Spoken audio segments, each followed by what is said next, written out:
Hello again. We're back for the third boot camp dealing with the applications of Excel and VBA to solve typical chemical engineering problem scenarios.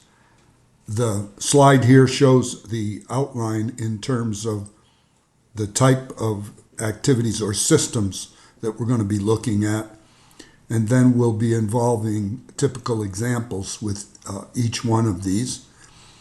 You can see that the first three have to do with algebraic equations, either single equations or sets of equations, and that will be the topic of this segment of the screencast.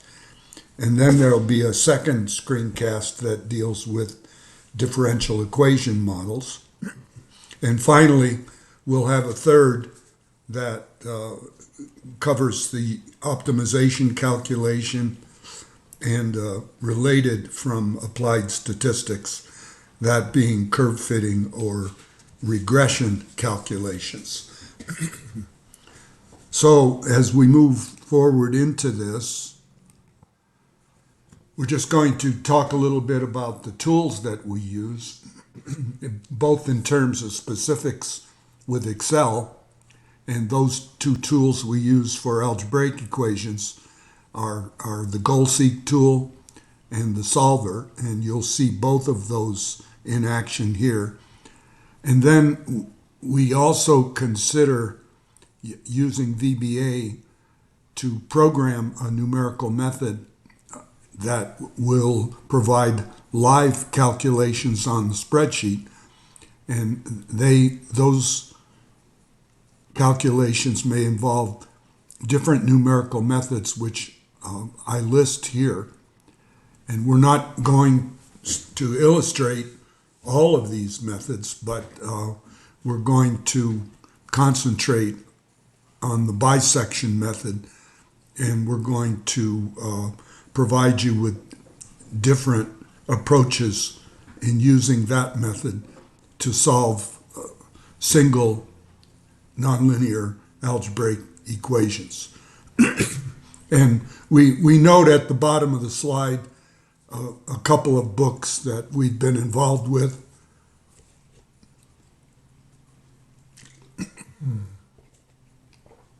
That provide general background on numerical methods, but those books are related either to the Python programming language or the MATLAB package.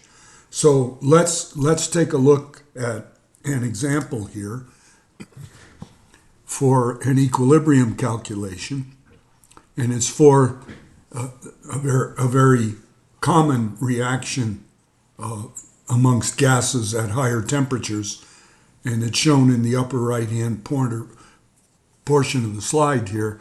It's the water-gas shift reaction, and it shows that the reaction has both a forward and a reverse path, and often is considered in equilibrium, and that's indicated over here with an equilibrium constant, which is a function of temperature, and then we have a description of that equilibrium constant based on temperature in kelvins.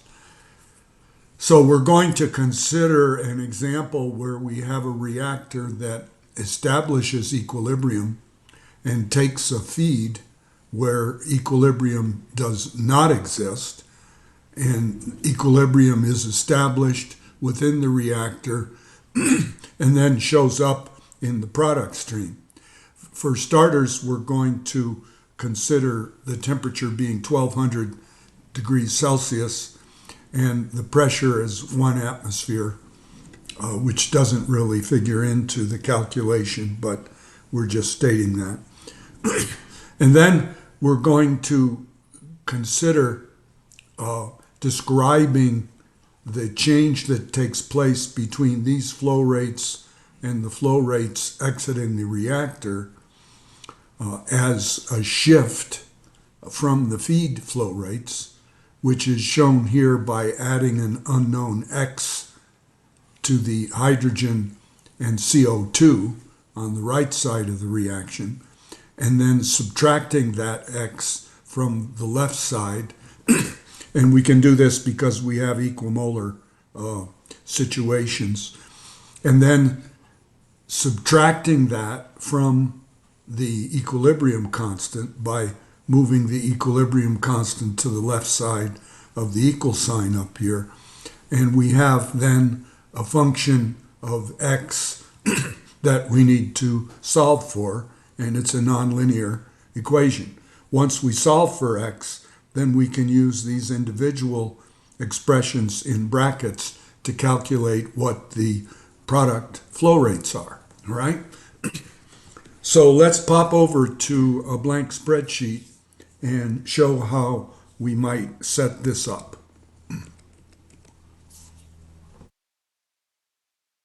So we'll come down here and we'll establish some labels, T for temperature, TK for temperature in kelvins, and KEQ for our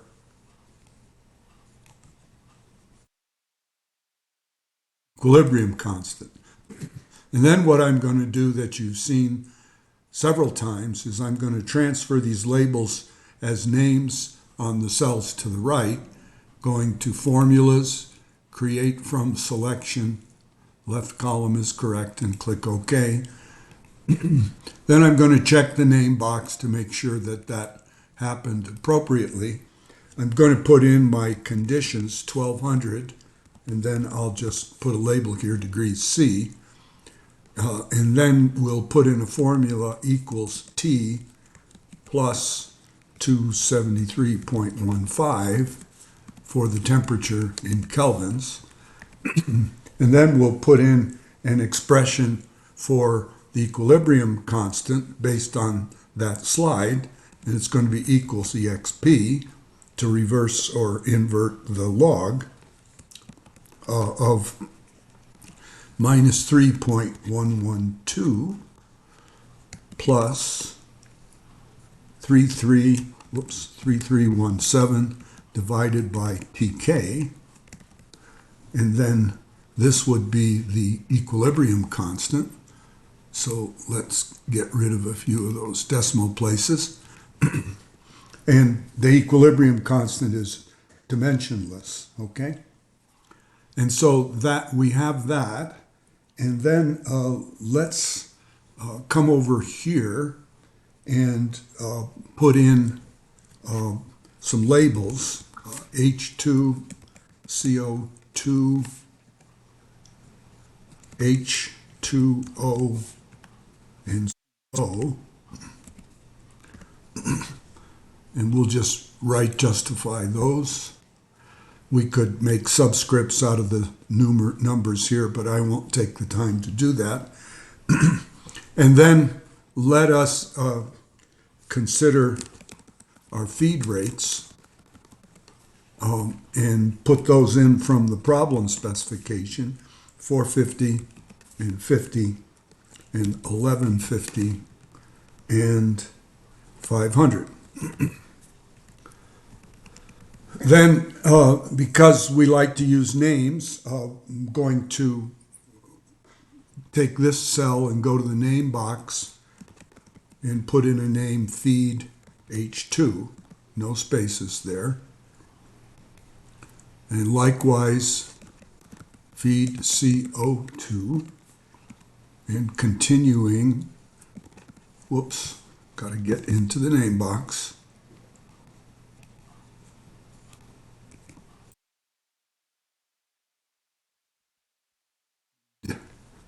H2O, and I lost the number there, so I'll put it back in as 1150.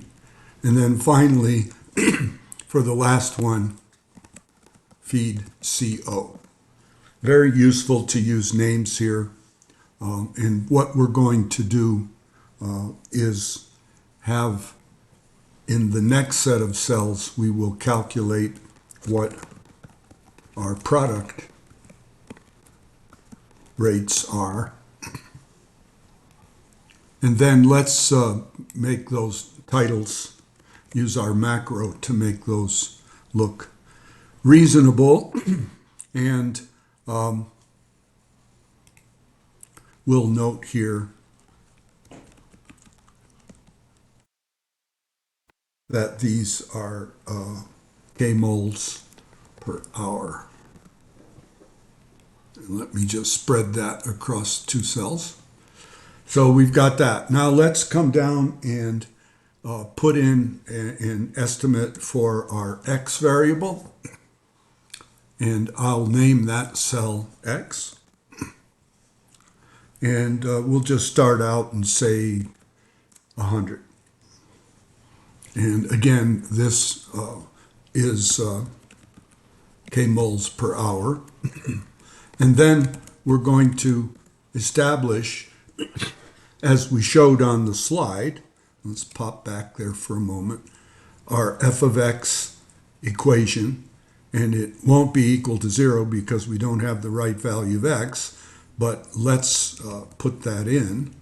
So this is going to be equals, and I like to point to cells, so it's going to be the feed H2 plus x times, in parentheses, the feed CO2 plus x, and then divided by the feed H2O minus x, and divided by, again, the feed CO minus x.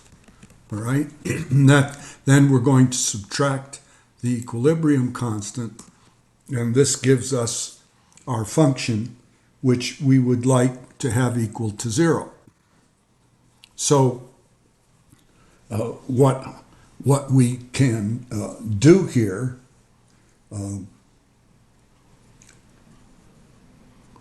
is 317. I'm just checking here.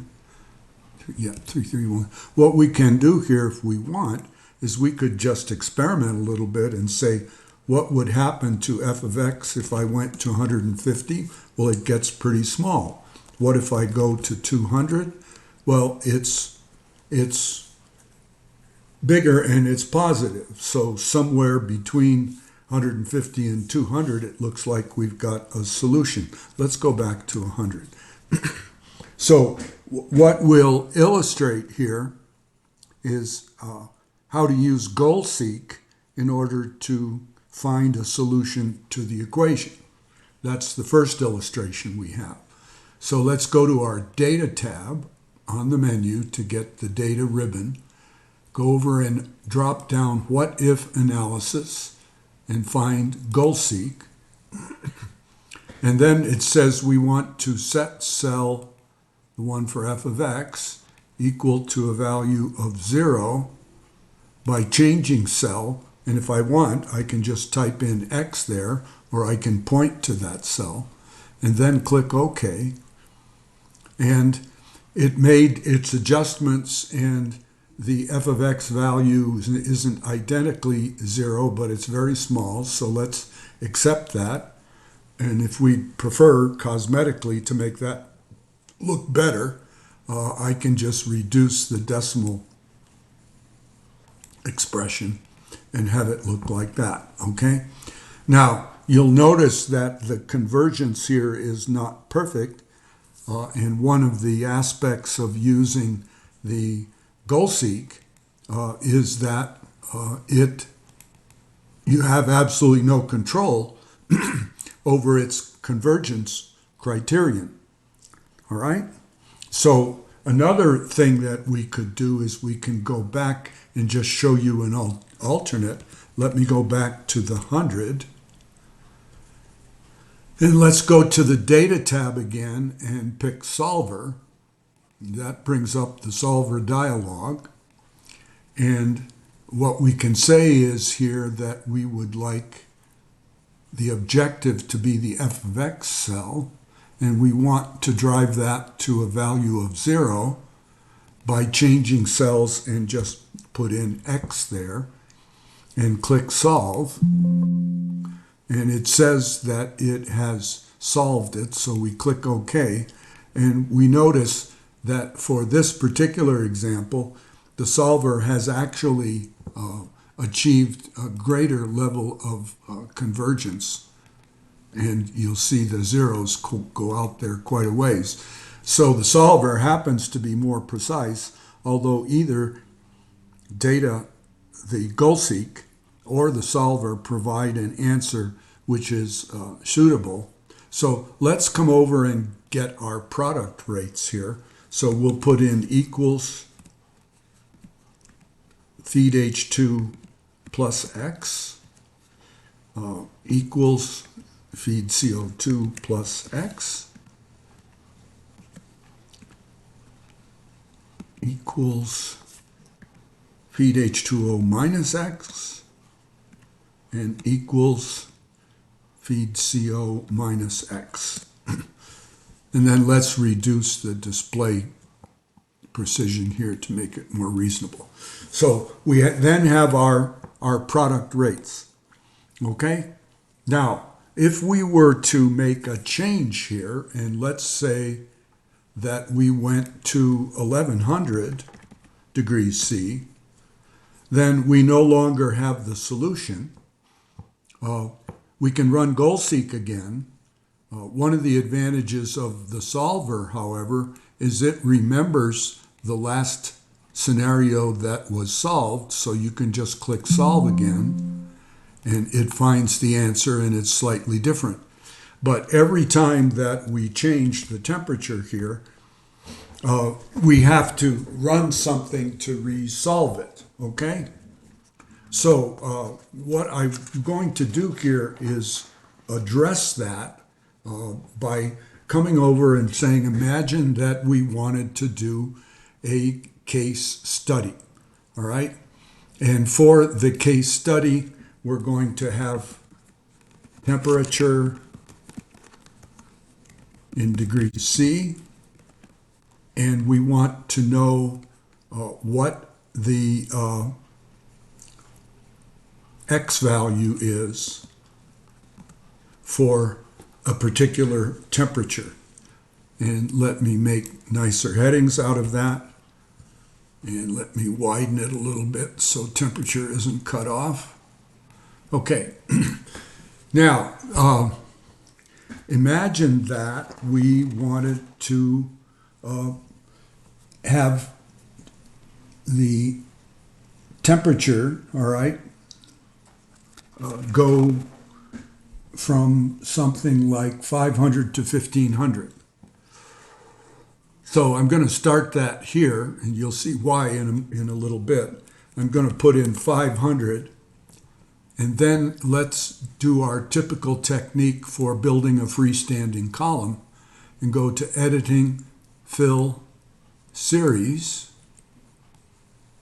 and in Columns, and we'll pick a step value of 25 degrees and a stop value of 1500 degrees.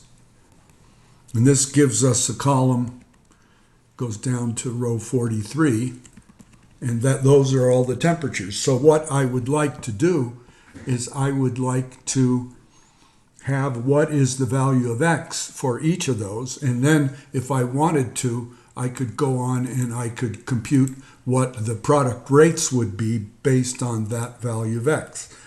Now what we're faced with right here is a very awkward situation, because for each one of these temperatures, I have to somehow put the temperature in over here and then run the solver or goal-seek and get the answer and put it over here.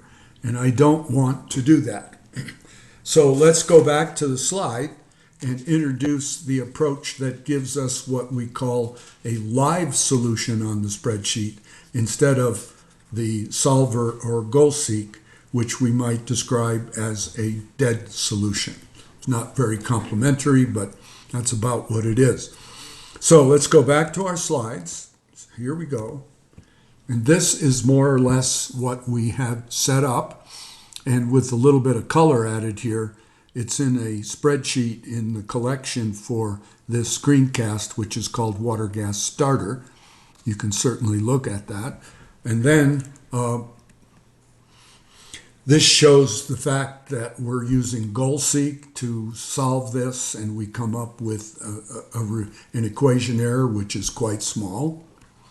And then we're going to look at a different way, and that is to solve the equations using the BiSection technique. So this is a very generic chart. It's not for our values of x. But essentially, we have a nonlinear function, all right, or equation. And what we're interested in is finding where that crosses the zero line. In other words, where f of x is equal to 0.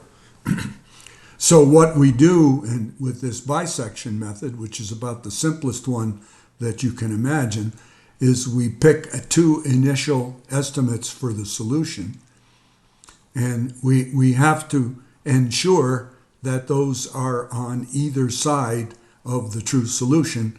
And the way for a monotonic function, the way we can determine that is that the f of x for one, here positive, and the f of x for the other, here negative, have to be of opposite signs.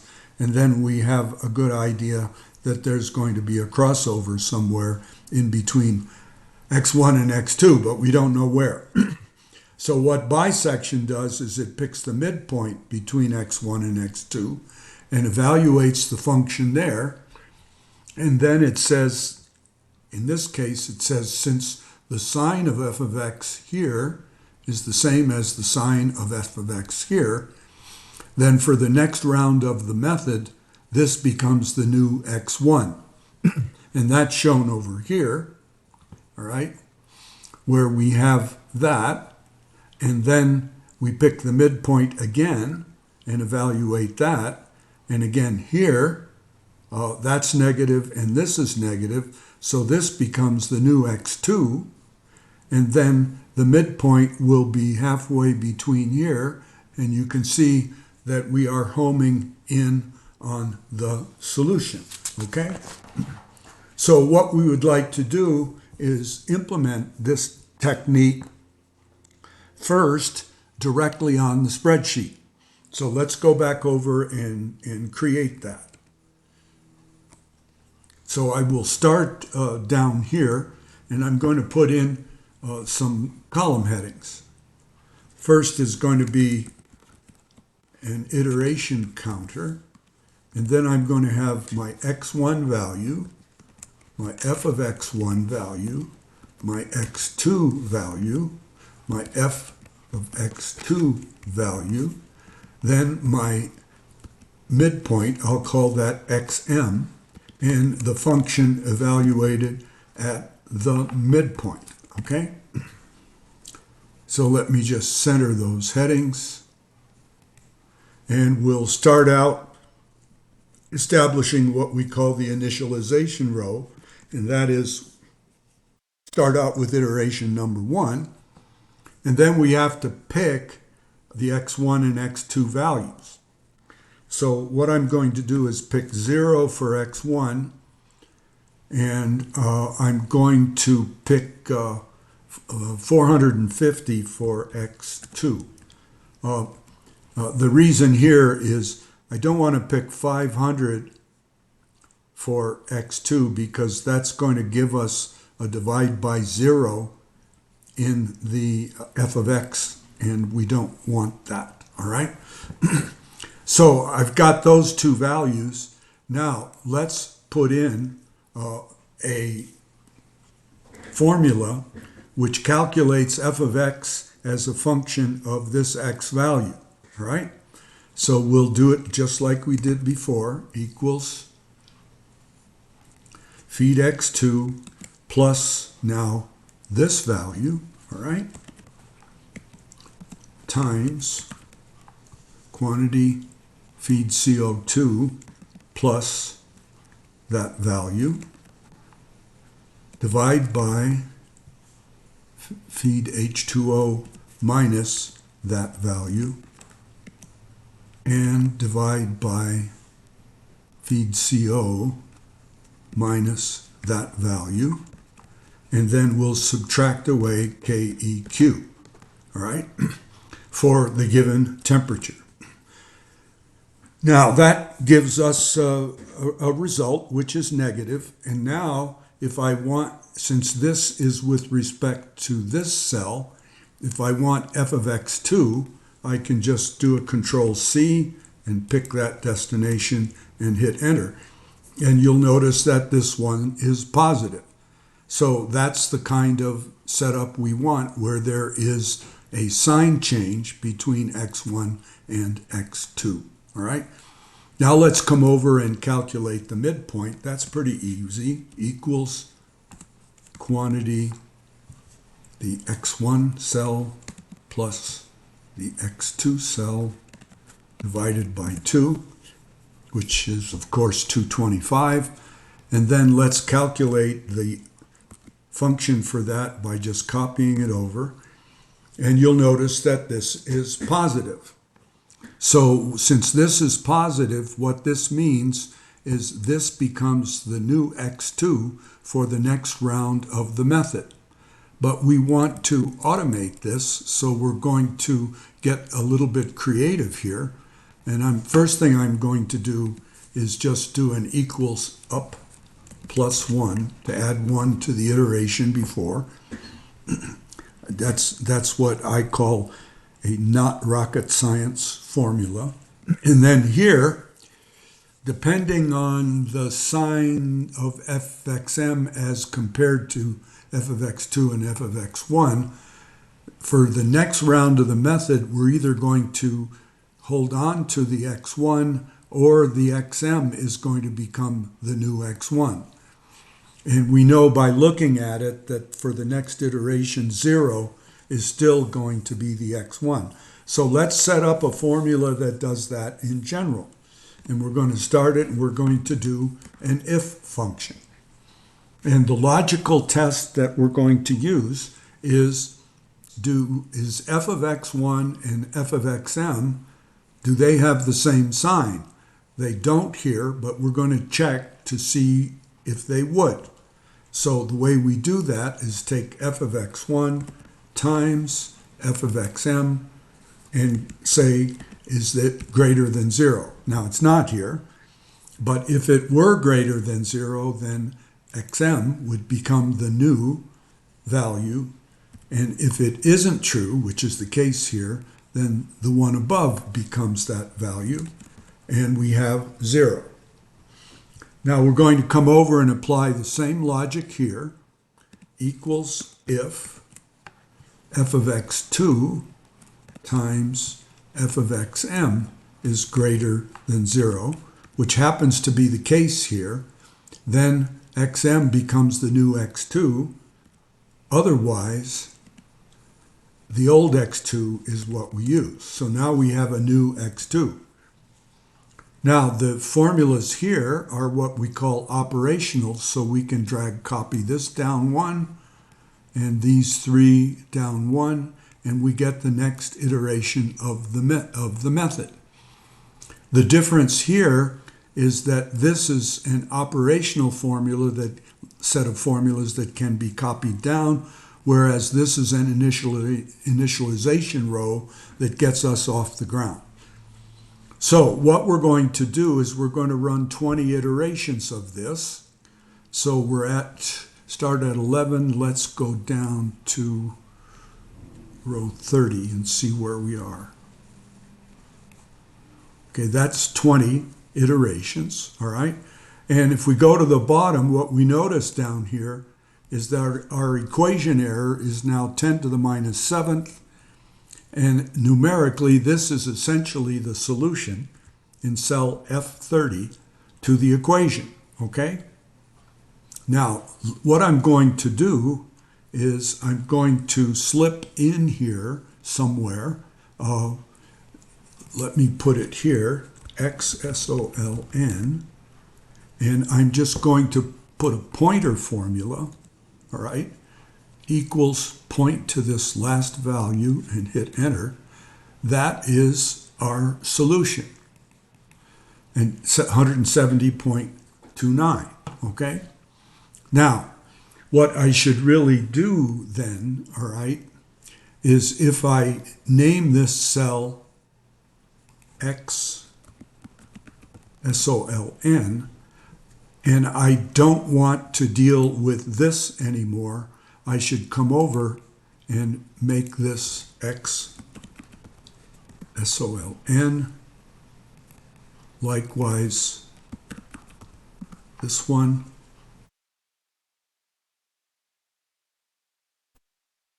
And this one.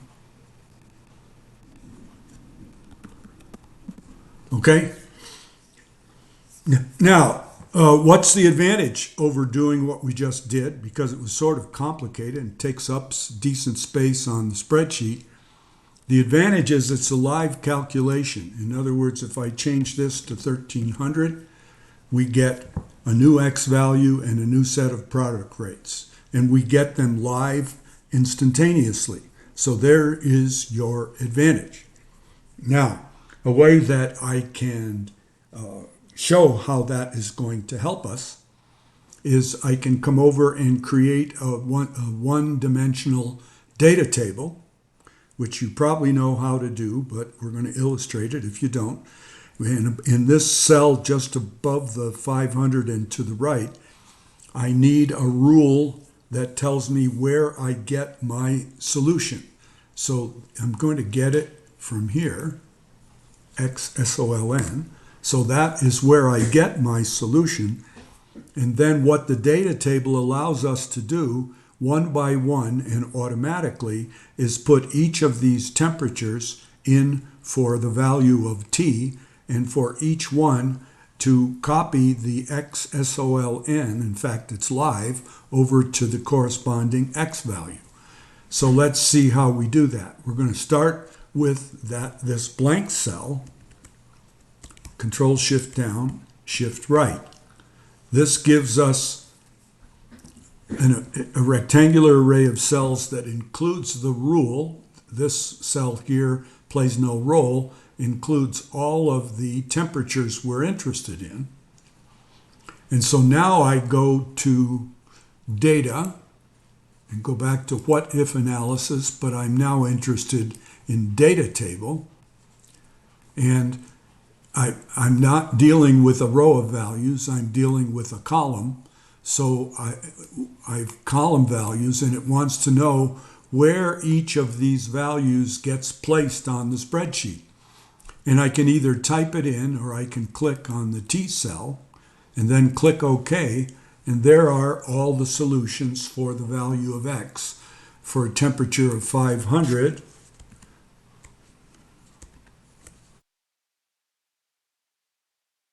Sorry. All the way to 1500. Okay? Now, since I have that live solution, I can come over and do my product rates, all right? My product rates, again, for H2 and CO2 and H2O and CO, all right? And my product rates are going to be equal to feed H2, right? Well, I'm in the wrong place. I want to be down here. Equals feed H2 plus the corresponding value of X. CO2 is going to be equal to feed CO2 plus corresponding value of X. The product, and see, these are product flow rates, I should say. So that H2O is going to be the feed H2O minus that current value of X. And for CO, carbon monoxide, it's going to be the feed CO minus the corresponding value of X. Ooh.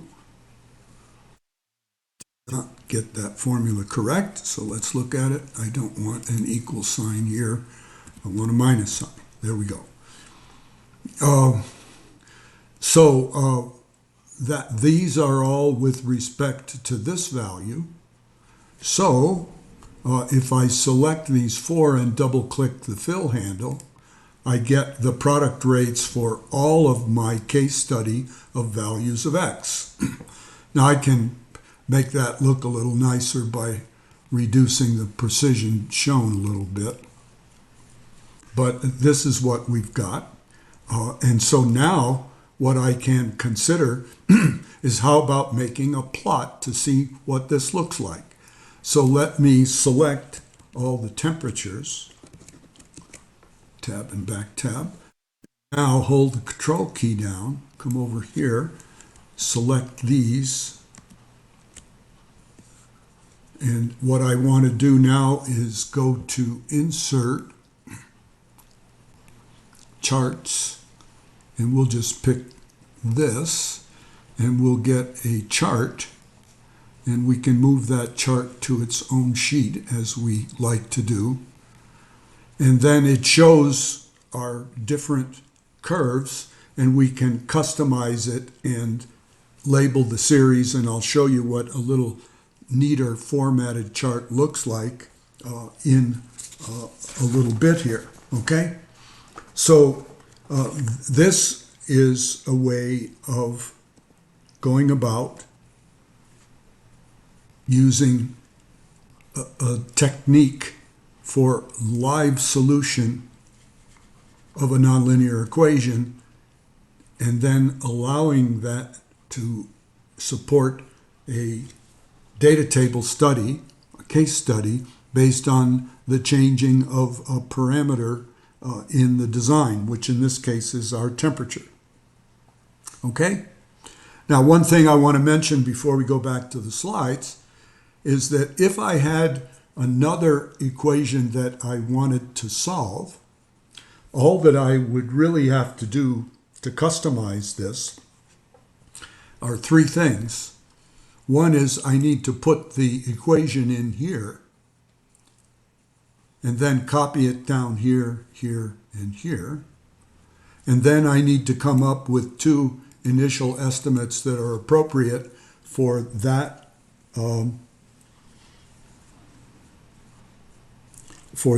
particular equation. What are the values of X that bracket the solution? And it certainly won't always be 0 and 450. You'll notice that I ran 20 iterations, and the reason that I did that is that each iteration divides the original interval by 2 and then continues to divide it by 2. So if we do equals 2 to the 20th, what that says is that the final value in iteration 20 will be roughly 1 part in a million of the original interval. And that is enough precision for most engineering and science applications. Okay? So let's go back to the slides and carry through with that.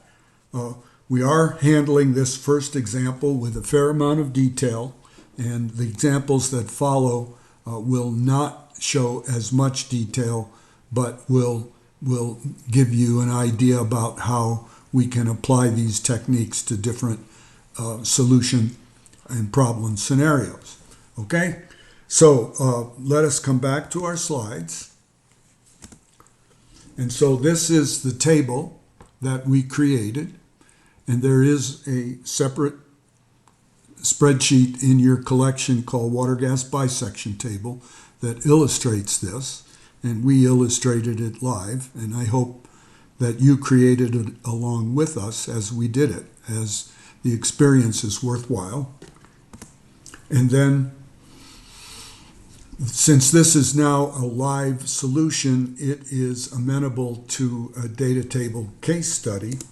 So we create that as shown on the left, and then here is your plot on the right, where we spent some effort formatting it appropriately using a legend with meaningful titles, using captions for the two axes and a chart title, and using colors. So what we can see here as we move the temperature up is that the hydrogen and the CO2 decrease, and the CO and the water increase as we move to higher temperatures, okay? So that is that. And now what we want to do is we want to come back to the spreadsheet and consider another way of doing this. And this is a very typical example of how we improve spreadsheets by first creating a prototype on the spreadsheet and then elevating that prototype by using VBA code to do that, okay? So what we're going to do is we're going to put in a separate value for X here, all right? And I'll just start with our 100. And then we are going to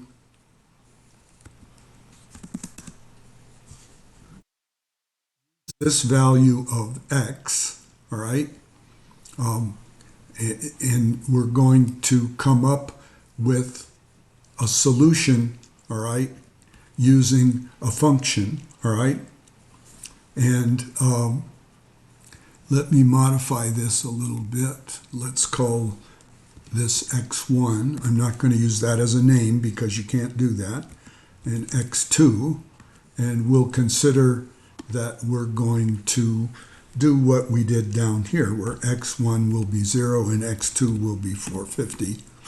And then we're going to come up with a solution using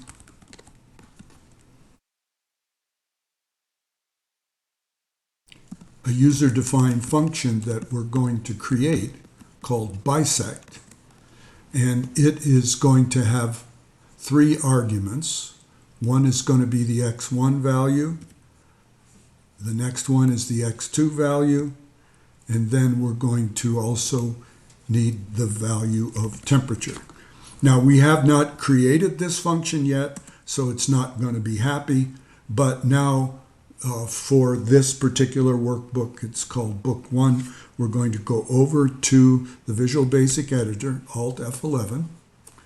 All right, let's close these guys up. They don't need to be there. And for Book 1, we're going to insert a module. And I am going to put in option explicit in order to have that safety net of having to declare all our variables. One thing I think I can point out here under the Tools menu and Options, there is a checkbox here, Require Variable Declaration. If I check that, then whenever I create a new module, it will automatically put in the option explicit declaration for me. So that was Tools, Options, Require Variable Declaration. We recommend that, all right? So we're going to have function bisect. We're going to have an x1 value, an x2 value, and a temperature value, all right? And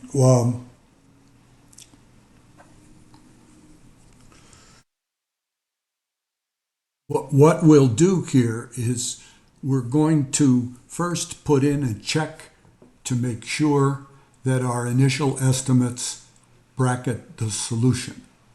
So to do that, I'm going to say if x1 times x2 is greater than 0, whoops, sorry, appreciate that, f of x1, and we'll figure f of x out in a minute, times f of x2 is greater than 0, then, and let me tab, and what this says is that at least for a monotonic function, these initial estimates do not bracket the solution.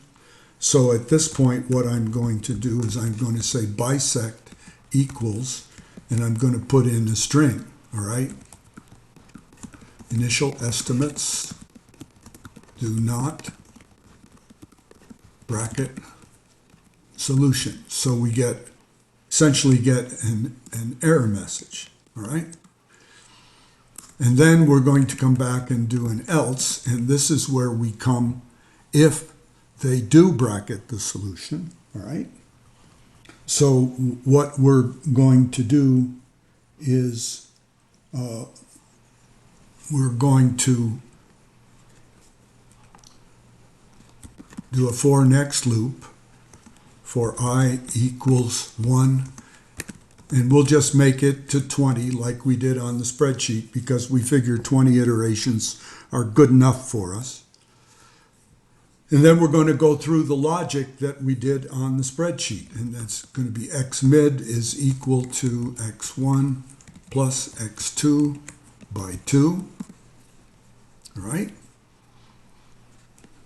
And then we will say if f x mid times f x1 is greater than 0, then that means that they have the same sign, so the next x1 is going to be equal to x mid.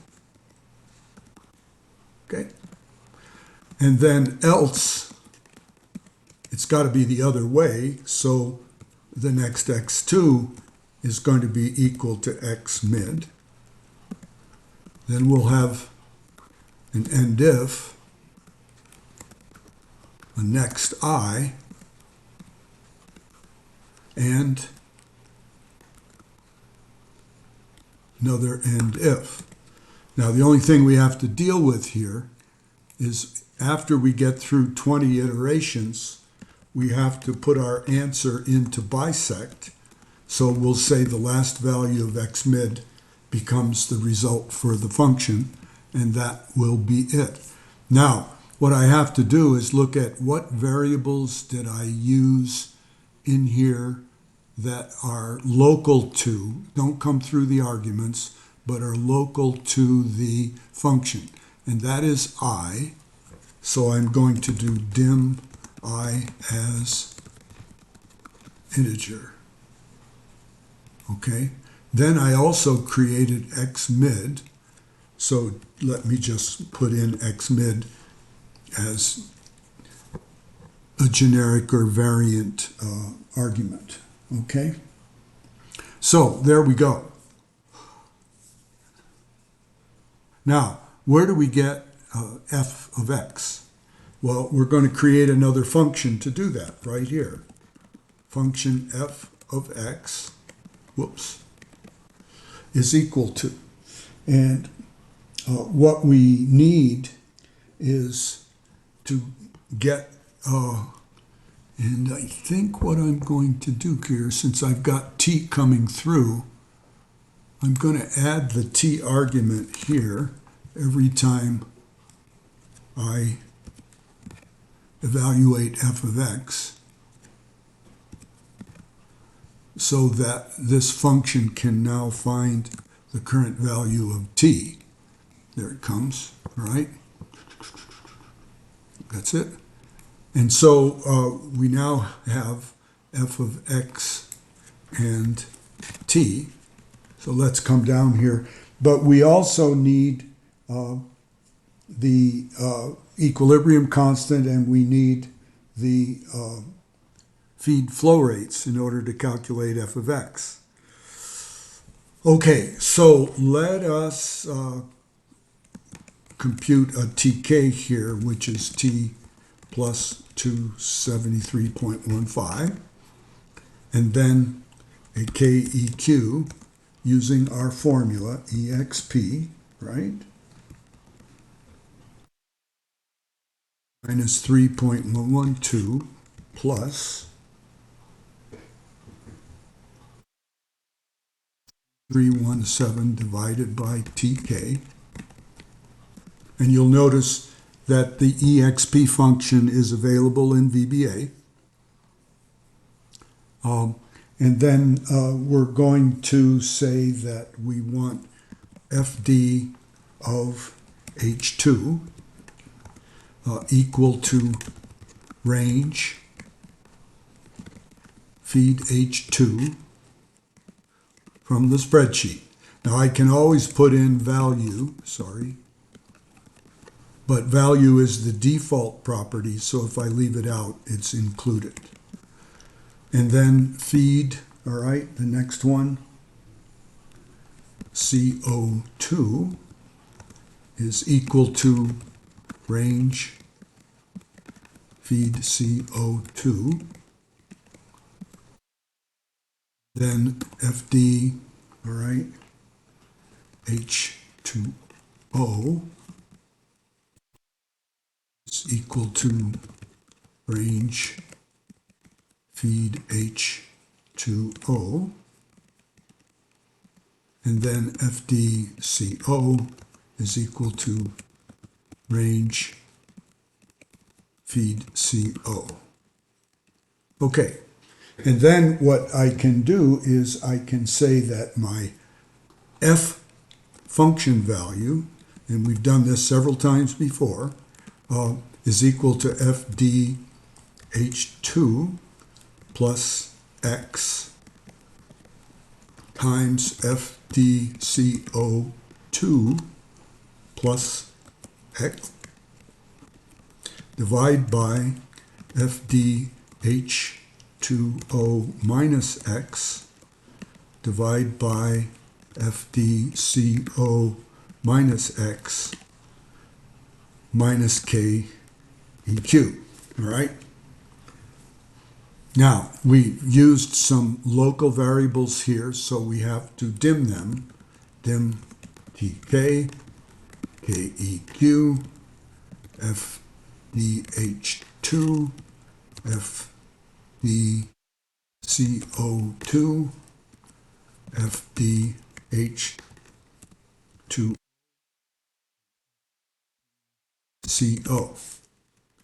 And you might wonder why we go through this business of option explicit and dim statements.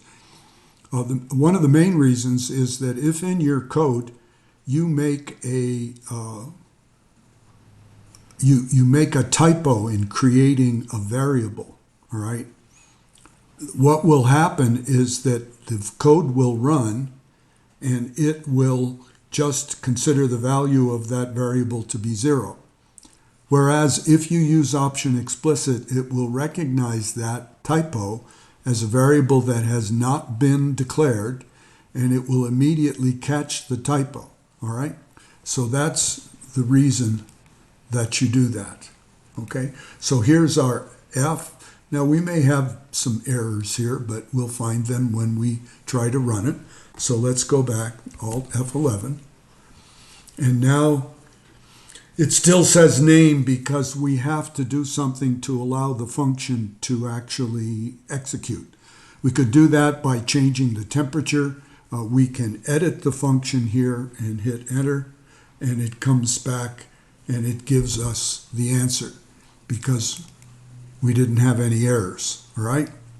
So this replaces this entire table down here as a simple user-defined function to accomplish this. And then if I were to change the temperature back to 1200, it updates just as our solution on the spreadsheet updates.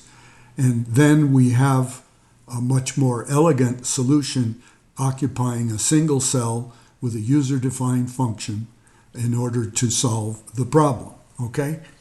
So you can advance this somewhat by working on this function definition to make it more flexible.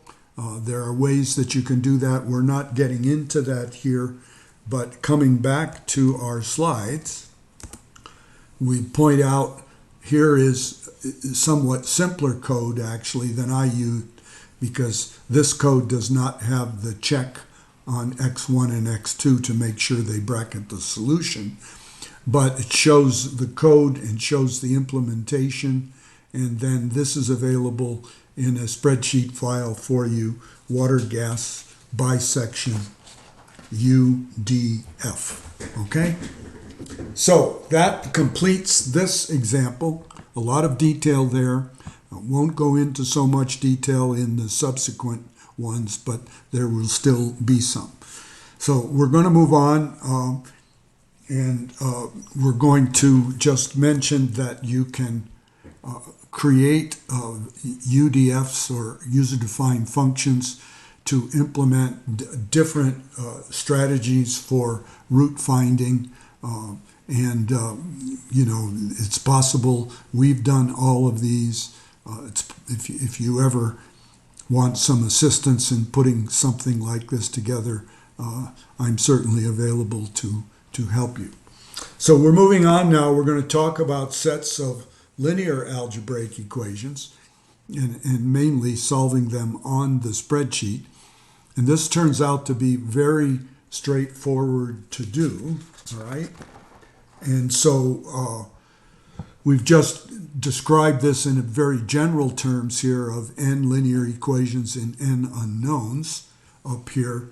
Sorry about this. Let's come back. And then we can represent this with a matrix of coefficients, a vector of unknowns, and a vector of known constants on the right side. And then we can do that in a very compact form with ax equals b. And then we can solve the equations using matrix algebra by pre-multiplying both sides of this equation by the inverse matrix of A, assuming that it exists. And that yields an identity matrix on the left side, which is equivalent to just 1. So we end up with a solution being the inverse of the coefficient matrix times the constant vector. Now, we can solve it in this way. If you're actually programming or using a numerical method, you generally do not do this because it's not computationally efficient, and you use other techniques such as Gaussian elimination with enhancements or LU lower upper decomposition. All right. So let us go to an example of this and show you how it works. We're going to come back over to our spreadsheet, and we did a lot of work on this, so we might come and do a save as, like an F12, and save this as something like water, gas,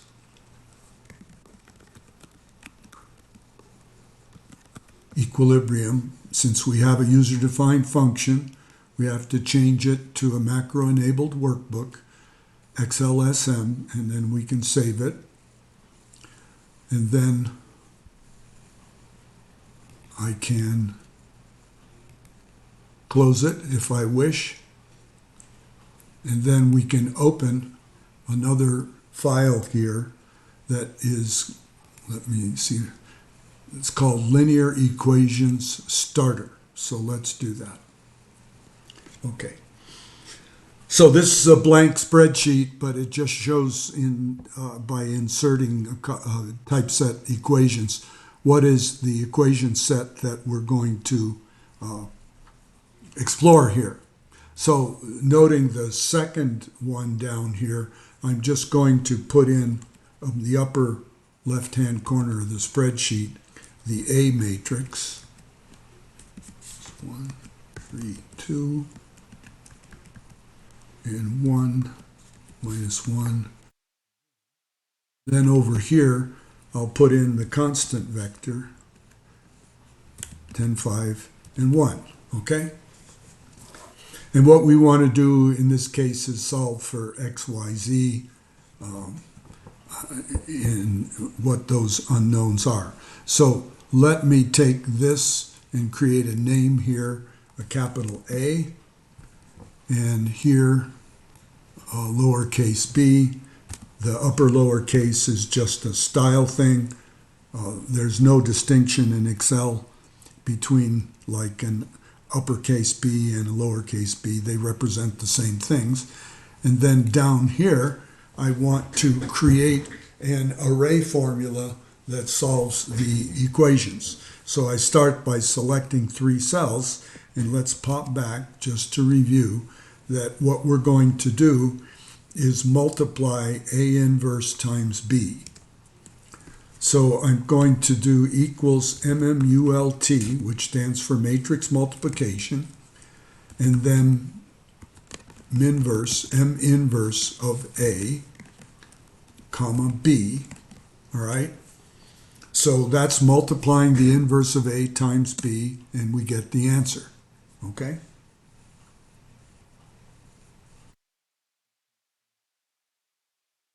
According to the example, should be a -1. All right, let me just check and this should be a -1. Okay. So the answers for X, Y, and Z are -2, 5, and 6. It's pretty trivial, pretty easy to do, and not only that, the solution on the spreadsheet is live. Now, it doesn't use the most efficient numerical technique to get the solution, but because these matrix functions are pre-wired into Excel, it does turn out to be the most efficient way to solve a set of linear equations in Excel.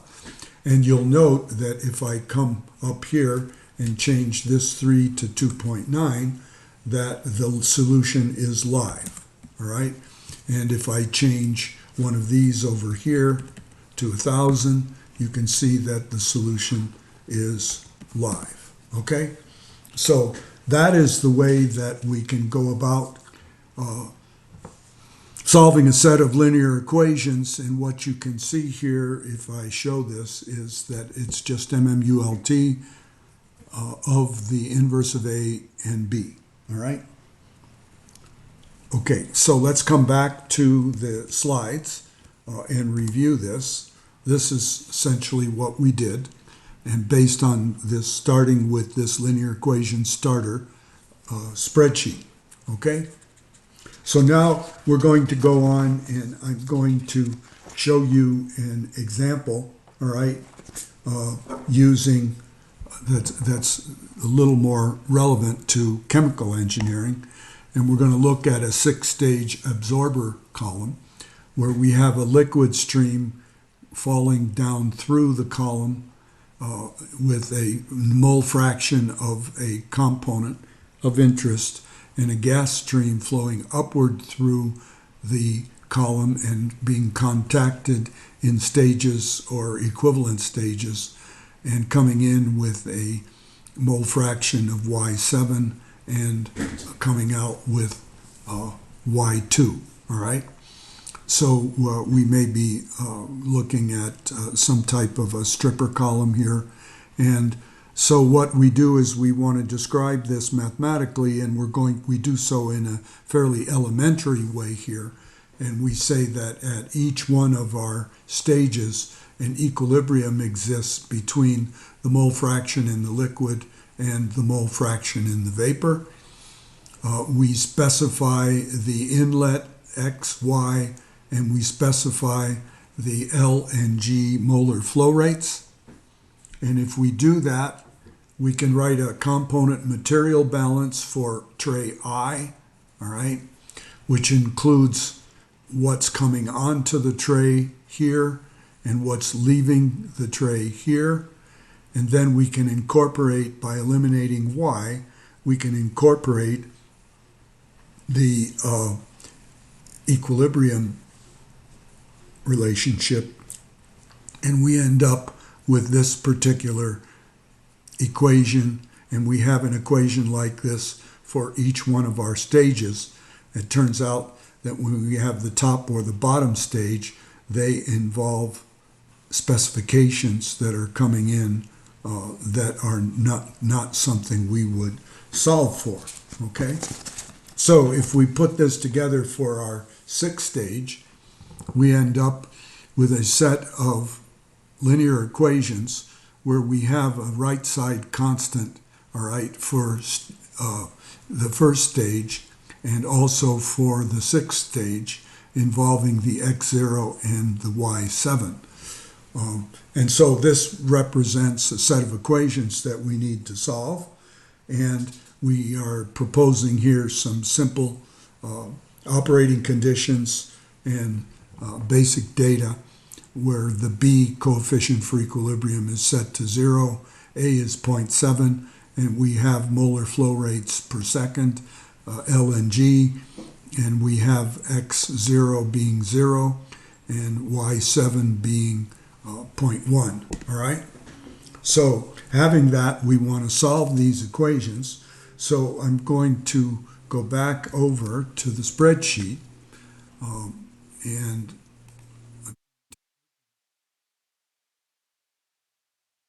file, which is called absorber. You can do that too.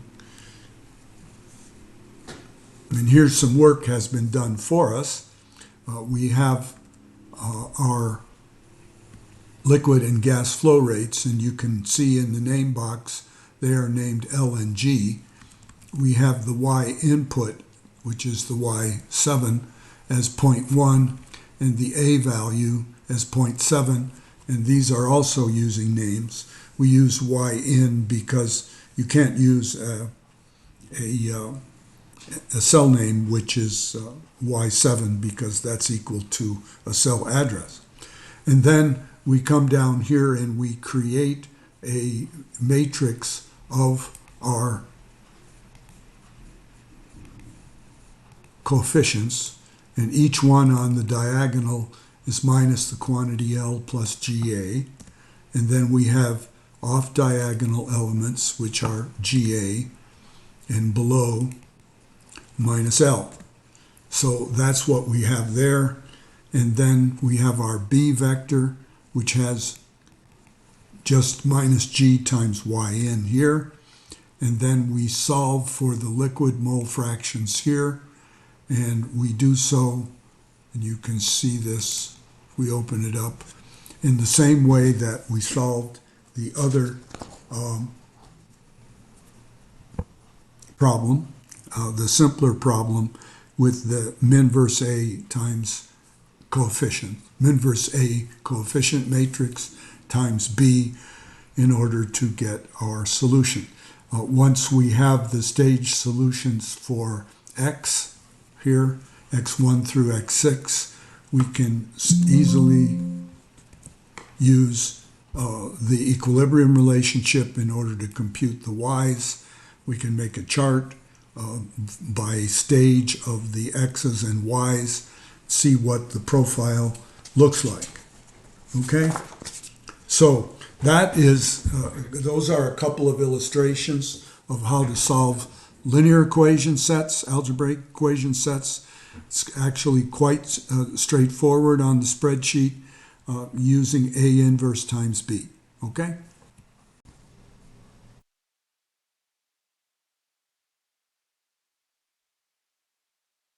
We're going to continue and finish up this segment of our screencast by looking at the solution of sets of nonlinear algebraic equations. We should mention that one can solve extremely large sets of linear equations as long as they're reasonably well structured, all the way into the hundreds, even thousands of linear equations simultaneously.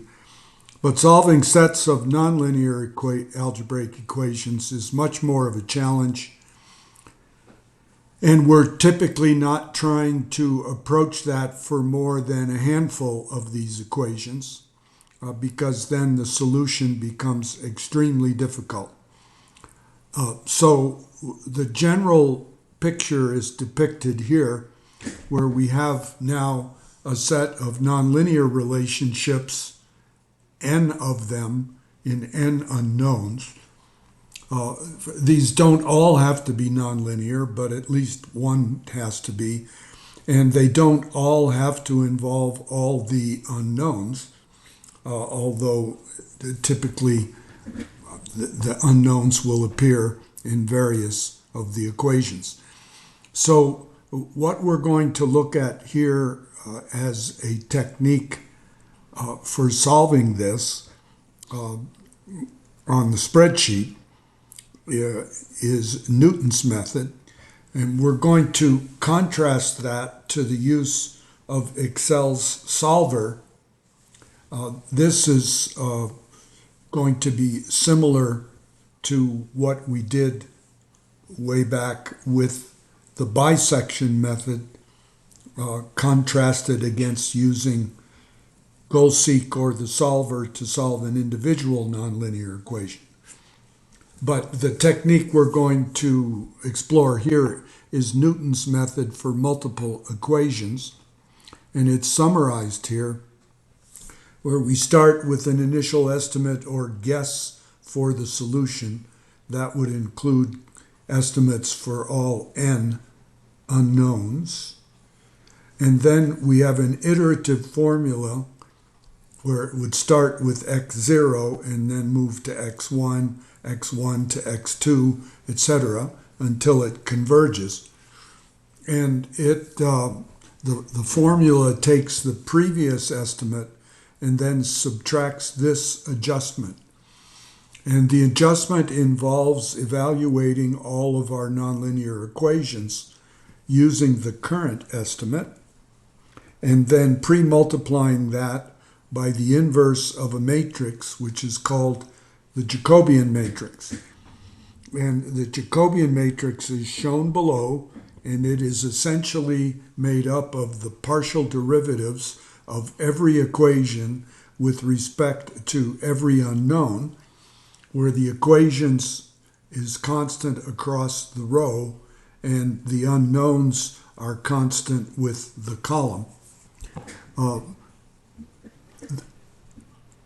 It is commonly possible to derive this matrix analytically, and we'll see that in a moment, but there are cases where that is not convenient or really not possible, so we can replace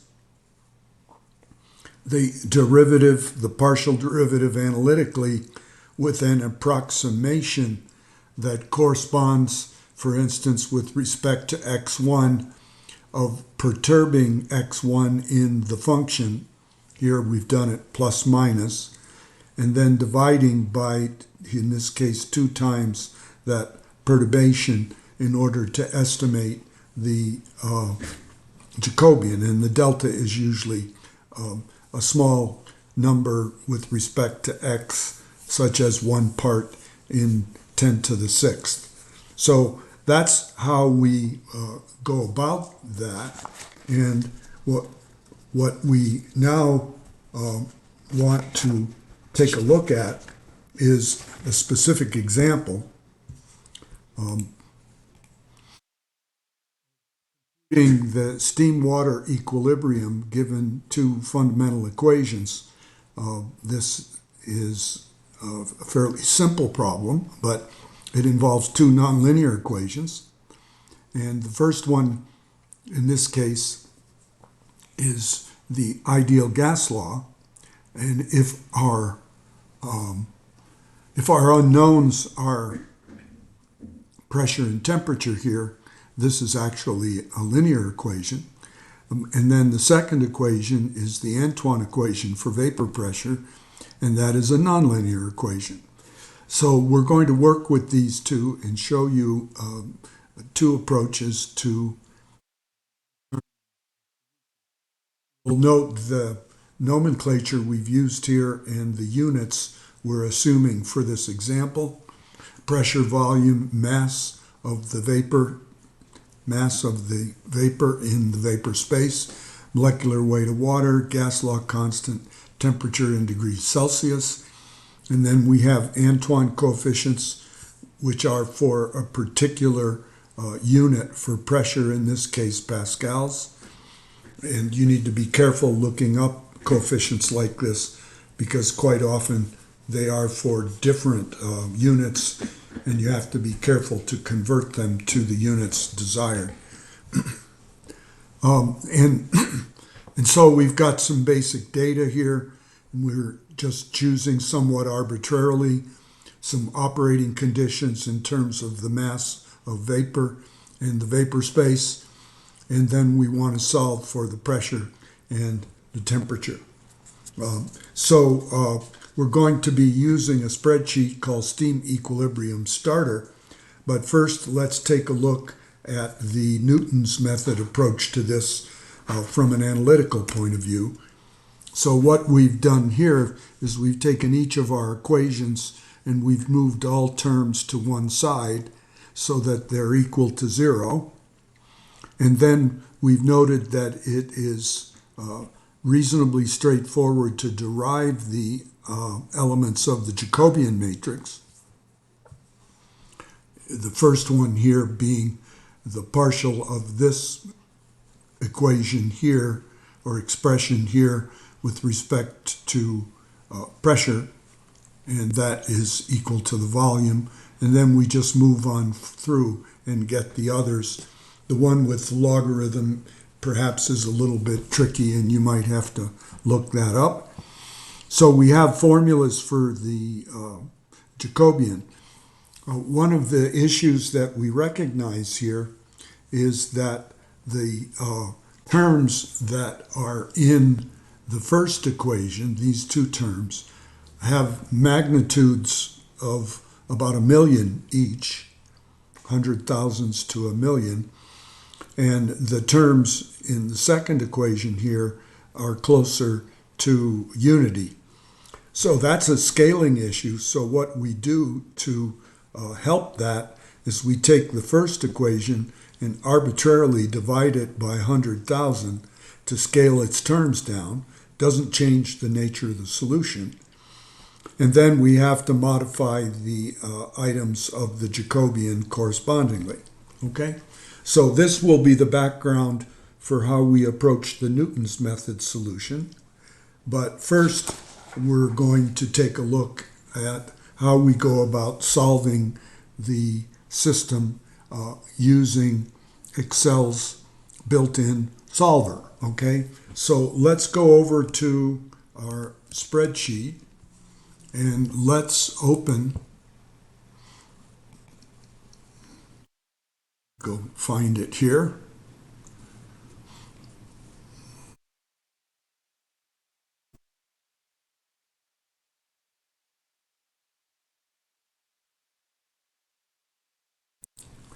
Called Steam Equilibrium Starter.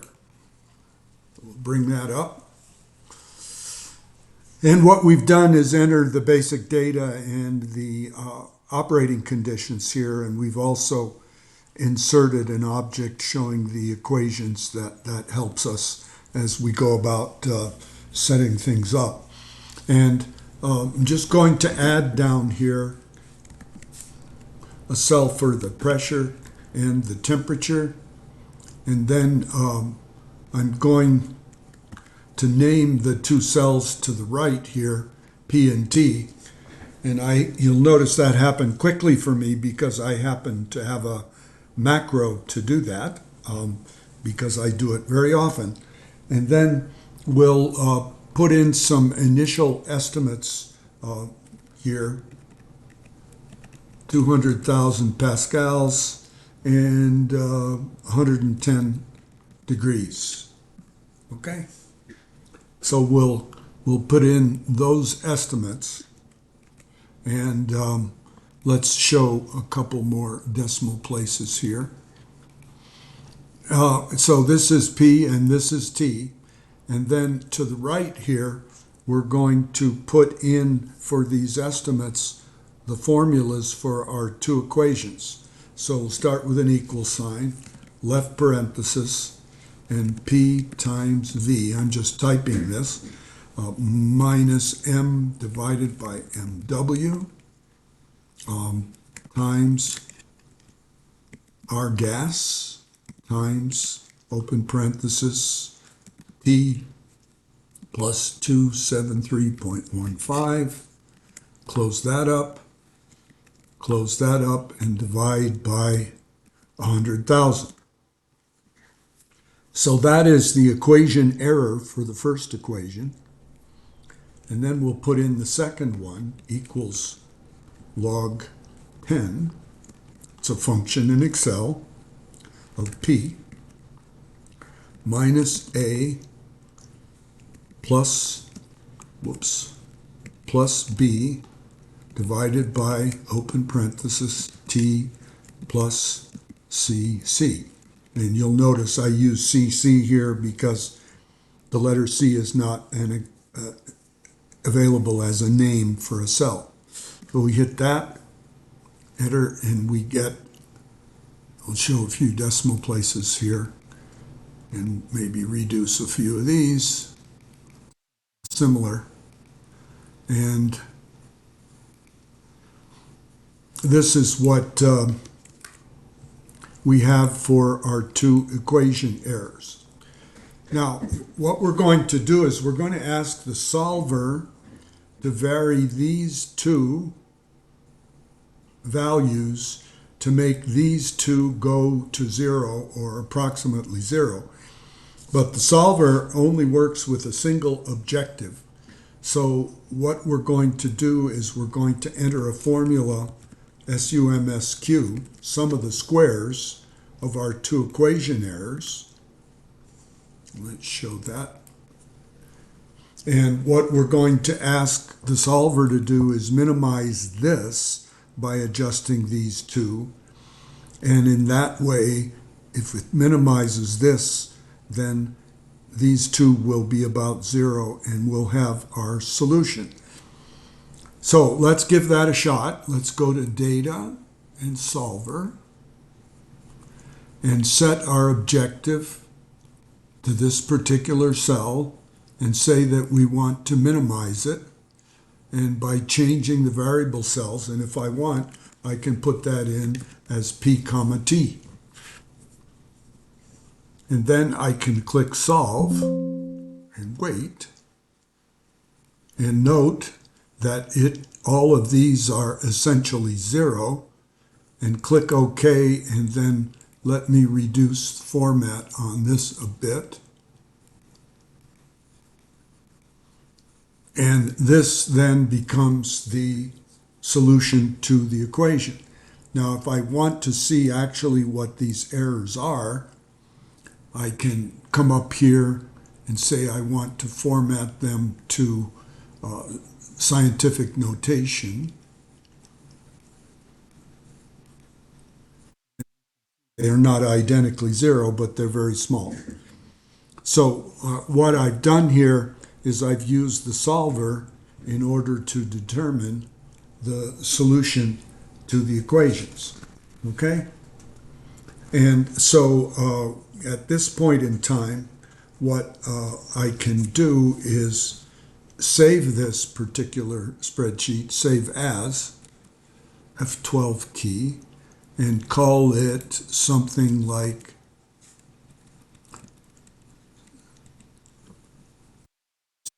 equilibrium with solver. And it saves that as such. And that is a fairly simple way to approach solving a set of nonlinear equations. Fair warning, on a good number of occasions, the solver is unable to find a solution, and you have to try to put in constraints or adjust its approach through its settings, but it can work as it did here. One of the disadvantages of the solver, of course, is should I come up here and change the volume to a different volume, then I would have to run the solver again in order to get a solution.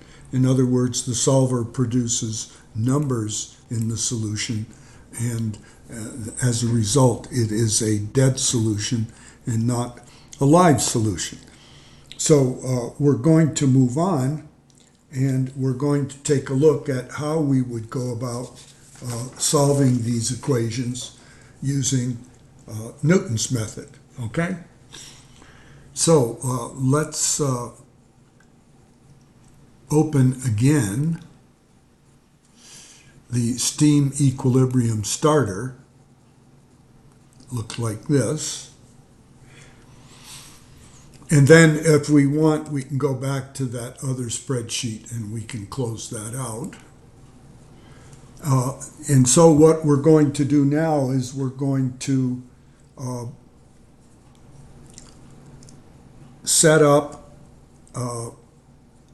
a iterative method using Newton's method to attempt to find the solution with live on the sheet calculations. So let's start again down here. I'm going to go down one cell so we can have titles with P and T. I'm not going to name the cells P and T values. I'm just going to leave them as such. And then we're going to put in our initial estimates, 200,000 and 110, okay? And then, so we're going to call these initial estimates for the solution. And then we're going to say what are our current estimates. And for starters, we're just going to use pointer formula to bring this over, and another pointer formula here. And then we'll deal with that a little bit later as we mechanize the method. The next thing that we're going to have is we're going to have our function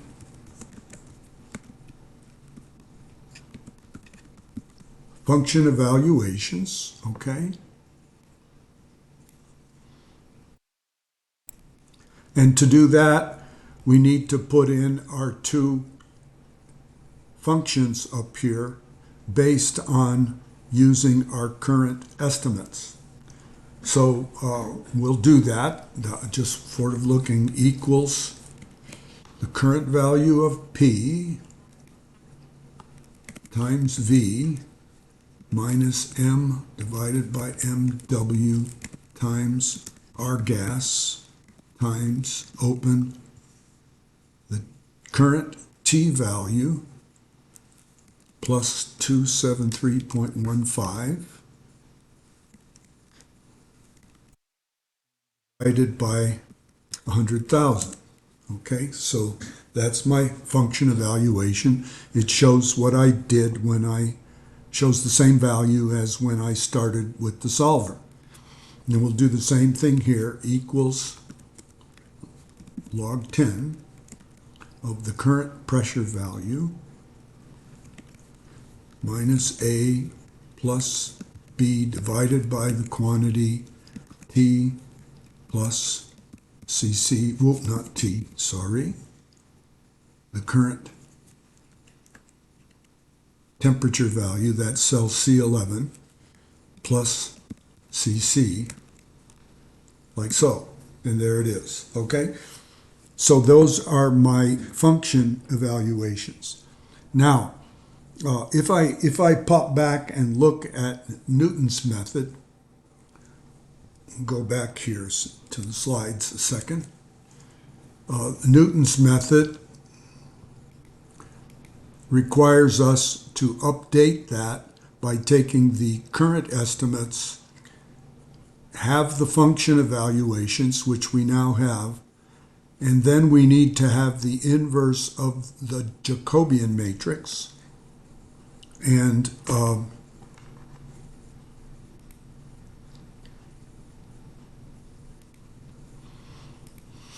the Jacobian matrix that we need is down there. So we need to implement this, all right? So just to make it more convenient to see, I'm going to escape out of this slide and copy this formula onto the spreadsheet. It's a bit big there. And this will help guide how I compute the Jacobian, okay? So let's set that up. Come down a little bit here. And I'll put in a title, Jacobian matrix. And then we'll put in formulas for the 4 elements. And the first one is equal to V divided by 100,000. The second one is minus M divided by MW times R gas divided by 1E5. And you'll notice these two values are constant, which supports our observation that that first equation is linear. And then we come down here and we've got equals 1 divided by ln of 10. ln is the built-in function for the natural log, divided by our current p-value, which is this one, C10. And then the next one is equal to minus B divided by the quantity Cc plus the current value of T right here squared. So this is our Jacobian matrix. And what I'm going to do is I'm going to grab all 4 of these cells and I'm going to create a name for that, capital J. So we have that. And then we know that what we need to work with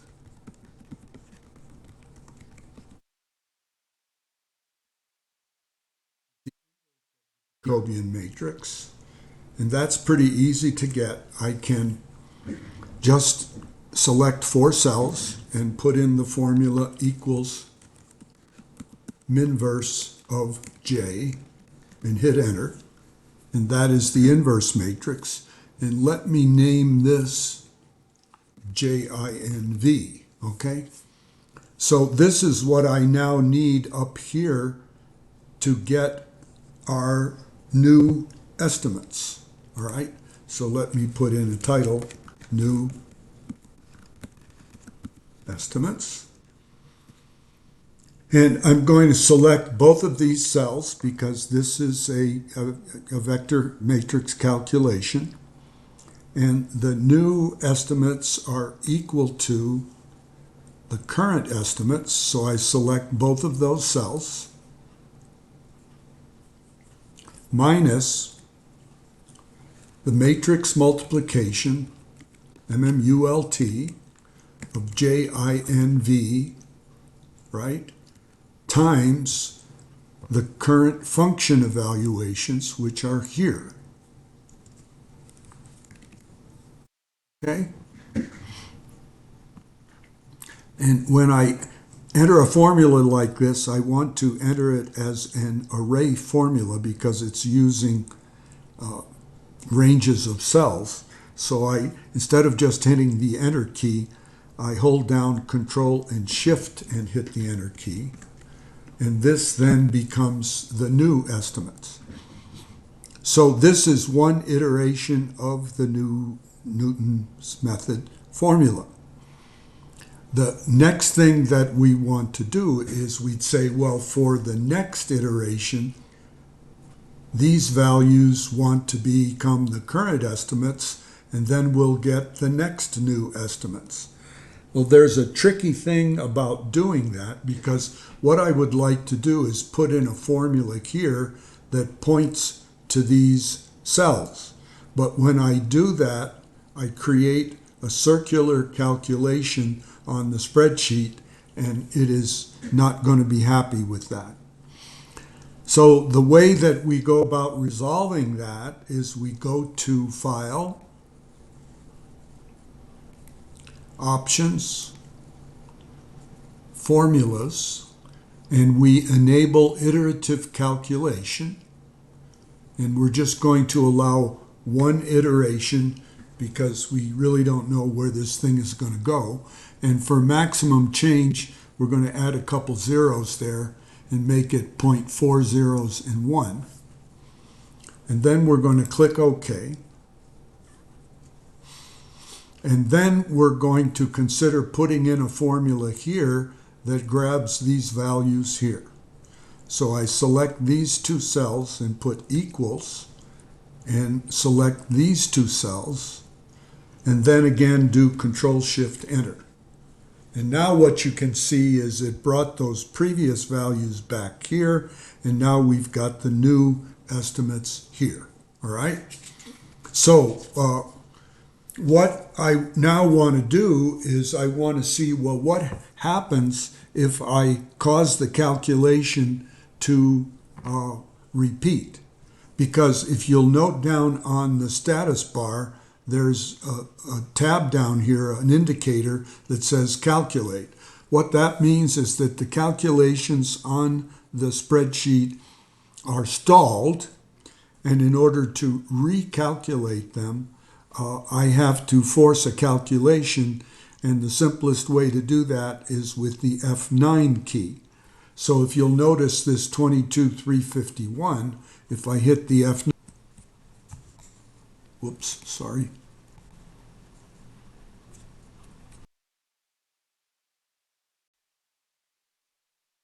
It turns out on my computer, the software I'm using to record the screencast interferes with the use of the F9 key in Excel, but I can cause the spreadsheet to recalculate by clicking the calculate button here. If you watch this number 221351, if I calculate, it brings it back here and we get the next iteration of the method. You should be able to just use the F9 key. And then the idea is that if I recalculate a few times, that the method should converge to the solution. But it turns out in this case that it actually doesn't do that, all right? So we need to make a modification which is typical for Newton's method. The problem with Newton's method being that on the good side, it converges very quickly if it does converge, but on the bad side, it often does not converge, and we need to make a modification in order to make it do so. So what we're going to do here is we're going to create a cell called D cell here,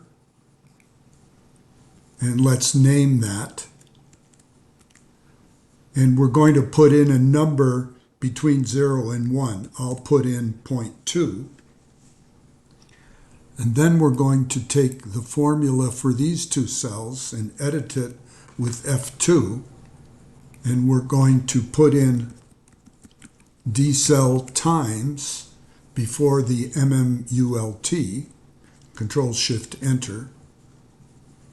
And now we're going to start things over here. I'll bring in current estimates to initialize everything. And then we'll replace this as we did before with the pointer array formula.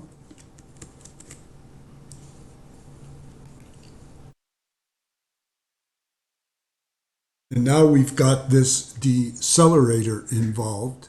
So we're going to, in my case, click calculate a few times, and you can do that. And in fact, I can hold on the calculate, I can hit calculate, and the errors keep getting smaller, and we are converging onto the solution. And after quite a few iterations, the errors will go to something extremely small. So that illustrates the use of the decelerator. And now that we know that we have a system that converges, what we can do is go back to our iterative solver,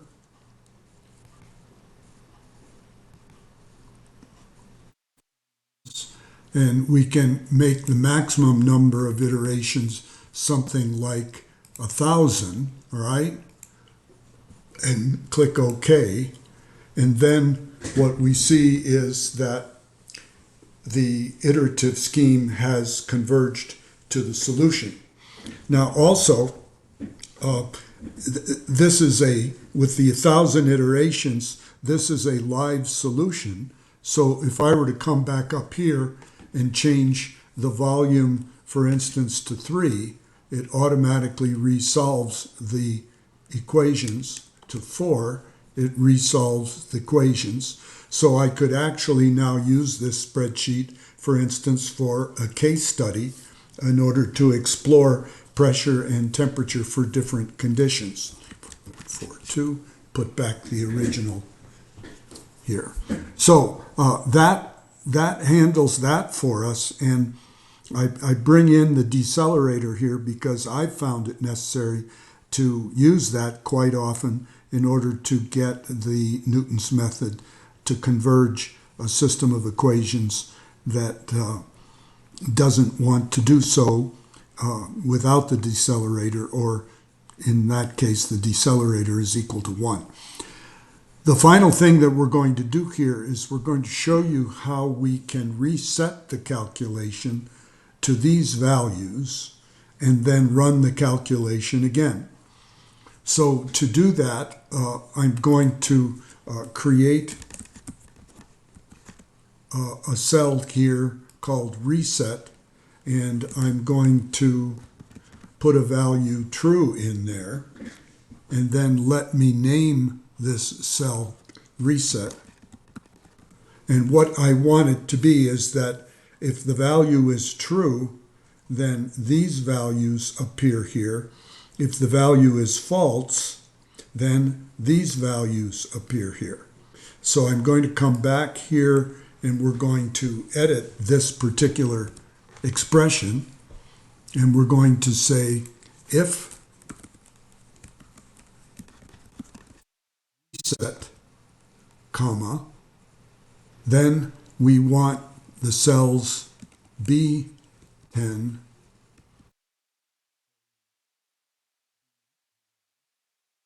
otherwise we want the cells E10 and 11, okay? So that's what I want there. And let's do a Control-Shift-Enter, and you'll notice that now the calculation is reset to the initial estimates and stalls there. Now if I come down here and type in false, then the solution runs. Again, true, and it reinitializes. So that's a very common thing to do with circular calculations that need a starting point. And then the final little trick that I'm going to show you here, which is possibly more amusing than anything else, is that we're going to go to our Developer tab and the Insert Form Controls. We're going to pick the checkbox, and I'm going to draw out a rectangle here for a checkbox, and for me it's called checkbox 4. Now I can click in here and actually enter my own tag, so I'll put in initialize. Now at the moment you can check and you can uncheck this, but it's not doing anything for us. But if we right click it and do format control, and then we say we'd like by default the value to be checked, and we want it linked to the cell reset, and click OK, then you'll notice it's checked, reset is true, and then if I uncheck it, it turns to false, and the calculation takes place. So I can control true-false value by using a checkbox on the spreadsheet. So that's just a little feature for you that you might find interesting to use at some point. So we've got this pretty much completed. So let us do a save as and call it steam equilibrium finished, and save that. And then let's come back over to our slides and use our slides to review what we've done here and finish up this part of the Bootcamp 3 screencast, okay?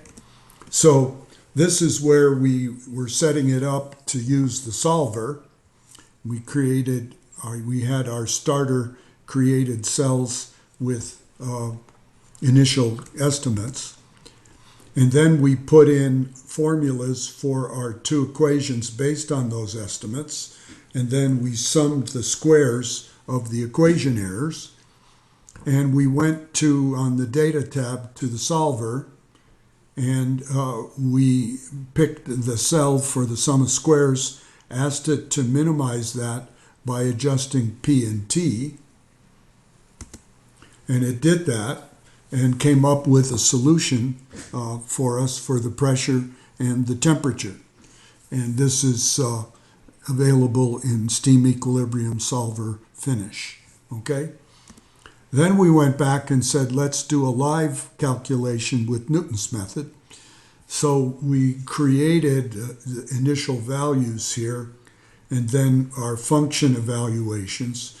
And you'll notice here, we didn't use P and T as range names. We just used the values with cell addresses. And we have current values.